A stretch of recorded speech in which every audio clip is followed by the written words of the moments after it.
லக்ஷ்மி.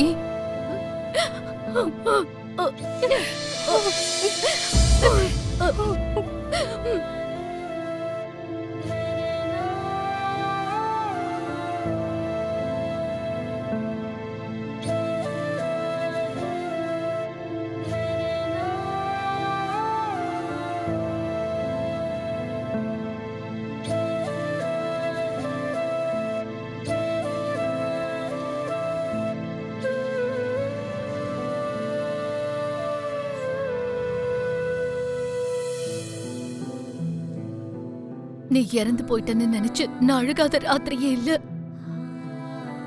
ஆனா ஏதாவது ஒரு அற்புதம் நடந்து நீ திரும்ப வருவேன்னு நான் எதிர்பார்த்துட்டு இருந்தம்மா. இவ்ளோ காலம் உன் புருஷனையும் உன் குடும்பத்தையும் விட்டுட்டு உன்னால எப்படி இருக்க முடிஞ்சது லக்ஷ்மி? நிலைமை என்ன அந்த மாதிரி ஒரு சூழ்நிலையில விட்டுருச்சாத்த. அதனாலதான் என் காலுக்கு கட்டியிருந்த சங்கிலியை அவுத்துட்டு என்னால உங்ககிட்ட வர முடியல. உன் மனசு எந்த அளவுக்கு கஷ்டப்பட்டிருக்கும்னு எனக்கு தெரியாது. ஆனா நீ ஆக்சிடென்ட்ல இறந்துட்ட, நீ திரும்ப வரமாட்டேன்னு எனக்கு தெரிஞ்சதும் எங்க எல்லாரோட மனசும் சுக்குநூறா உடைஞ்சிடுச்சு. நீ மறுபடியும் எப்ப திரும்ப வருவேன்னு ஒவ்வொரு நாளும் எதிர்பார்த்துட்டு இருந்தோம். லக்ஷ்மியை எதுக்காக எங்க கிட்ட இருந்து பிரிச்சேன்னு அந்த கடவுள் கிட்ட நான் எத்தனை வாட்டி கேட்டிருப்பேன் தெரியுமா? என் லக்ஷ்மிக்கு ஏன் இப்படி ஒரு அநியாயத்தை செஞ்சீங்கன்னு அவரை நான் ஒவ்வொரு நாளும் கேட்டுட்டு இருந்தேன். நான் கேட்ட எந்த ஒரு கேள்விக்கும் அவர் பதில் சொல்லவே இல்லை லக்ஷ்மி. ஆனா ஆனா இன்னைக்கு எனக்கு எல்லாமே புரிஞ்சிடுச்சுமா. இந்த மாதிரி ஒரு அற்புதமான சந்தர்ப்பத்துக்காக தான் இவ்வளவு நாளா எங்களை விட்டு உன்னை தூரமா வச்சிருந்திருக்காரு. இவ்வளவு சந்தோஷத்தையும் ஒரே தடவையா கொடுத்து என் ஆனந்த கண்ணீர்ல முழுகடிக்கதான் போல இருக்கு.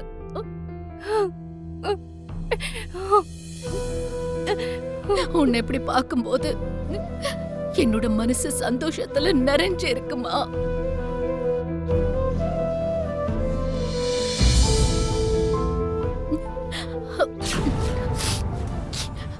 அம்மா என்ன லக்ஷ்மி இது? நான் உனக்கு அவ்வளவு வேண்டாதவளா ஆயிட்டனா? என் மேல உனக்கு அந்த அளவுக்கு கோவமா என்ன? என்ன அத்தை இப்படி எல்லாம் பேசிட்டு இருக்கீங்க? வேற என்ன எப்படி பேச சொல்ற? நீ இறந்து போயிட்டதை நினைச்சு நான் எந்த அளவுக்கு வேதனைப்பட்டிருக்கேன்னு உனக்கு தெரியுமா? நான் தினமும் எவ்வளவு வேதனைப்பட்டேங்கிறத நீ பாத்துக்கிட்டு தானே இருந்த. நீதான் லக்ஷ்மிங்கிற உண்மைய ஒரே ஒரு தடவையாவது என்கிட்ட சொல்லணும்னு உனக்கு தோணல? அந்த வார்த்தையை சொல்லி என்னோட கண்கள்ல அந்த சந்தோஷத்தை பார்க்கணும்னு உனக்கு தோணவே இல்லையா லக்ஷ்மி? நான் தான் சொன்னேன்ல அத்தை, என்னை சுத்தி இருந்த சூழ்நிலைகள் என்ன வாயை திறக்க விடாம செஞ்சிருச்சு. லக்ஷ்மி என்ன செஞ்சாலும் ஒரு காரணம் இருக்கும்னு உனக்கும் தெரியும் இல்ல அரவிந்தா? இப்போ இவதான் லக்ஷ்மிங்கிற உண்மை வெளியே தெரியாம இருக்கிறது தான் நல்லது. அதனாலதான் இப்போ அவ லக்ஷ்மியா இல்லாம சம்யுக்தாவா மறைஞ்சு வாழ்ந்துகிட்டு இருக்கா. அவ்வளவுதானே தவிர இவளுக்கு உன் மேல பாசம் இல்லைன்னு ஆயிடாது, உன் மேல அன்பு இல்லைன்னு ஆயிடாது.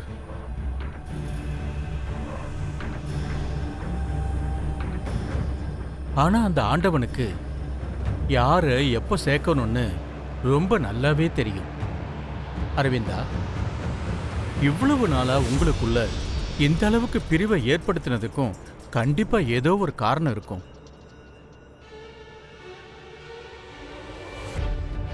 இப்ப எதிர்பாராம உங்களை சேர்த்து வச்சிருக்காருன்னா இதுக்கும் கண்டிப்பா ஒரு காரணம் இருக்கும். அந்த ஆண்டவனோட லீலையை புரிஞ்சுக்கிறதுங்கிறது ரொம்ப கஷ்டம். ஆனா நல்லதோ கெட்டதோ எது வந்தாலும் அதை மனசார ஏத்துக்கணும். அது ஒன்றும் கஷ்டம் கிடையாது. எது எப்படியோ லக்ஷ்மி திரும்ப வந்திருக்கா.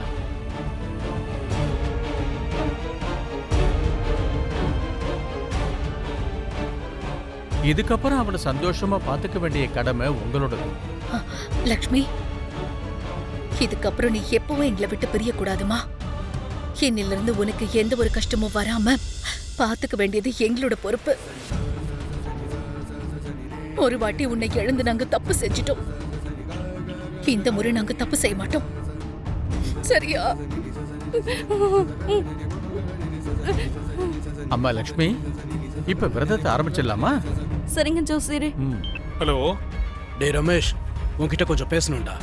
சொல்லுங்க. யாரா? அதானே பழைய கை வீரண்ண இருக்காருல்ல, அவர்தான். ஒரு நிமிஷம் பேசிட்டு வரேன். நான் சொல்லுங்கண்ணா. டேய், ஒரு 2 நாளைக்கு முன்னாடி நீங்க யாரையாவது கிட்னாப் பண்ணீங்களா? ஆமாண்ணா, நாங்க ஒரு ஆளை கிட்னாப் பண்ணியிருக்கோம். ஆமா, அவன் எப்படி இருப்பான்? 6 அடி இருப்பான்னு. வசதியான வீட்டு பையன் போல. பார்க்கறதுக்கும் அப்படியே ஹீரோ மாதிரி தான் இருப்பான்.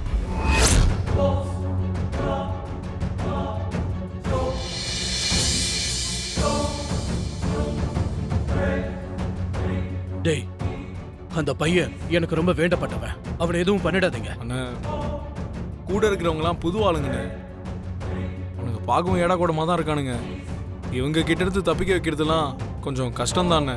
டேய் டேய் டேய், இல்லடா, கஷ்டமா இருந்தாலும் சரி, அவனை நாம தப்பிக்க வைக்கணும். சாயந்தரத்துக்குள்ள அந்த ஆளை இவங்க போட்டு தள்ள பிளான் பண்றாங்கண்ணே.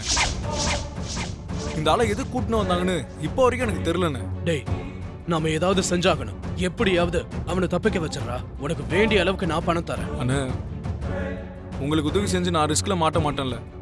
இங்க பாரு, பணத்துக்காக நாம என்ன வேணா செய்வோம். அந்த பணத்தை நான் தரேன். என் மேல நம்பிக்கை இருக்குல்ல? சரிண்ணே. இங்க பாருடா, இத கரெக்டா செஞ்சுடு. சரிண்ணே. ச்சே, இந்த நல்ல விஷயத்த உடனே சொல்லணும்னு நினைச்சேன். தங்கச்சி ஏன்டா போன் எடுக்க மாட்டேங்கிறா?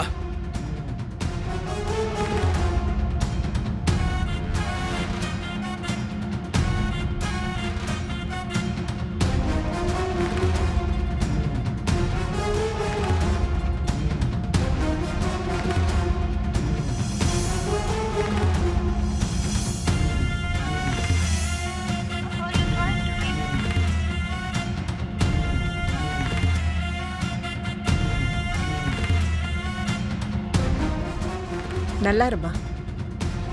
ரொம்ப பக்தியோடு இந்த விரதத்தை நல்லபடியா நீ செஞ்சு முடிச்சிருக்க. இந்த விரதத்தோட பலன் உனக்கு கூடிய சீக்கிரமே நல்லபடியா கிடைக்கும். உன் புருஷன் எங்க இருந்தாலும் அந்த தாயே உங்ககிட்ட கொண்டு வந்து சேர்த்துருவா. அந்த தாயை நீ நம்பு, உனக்கு எல்லாமே நல்லதா நடக்கும்.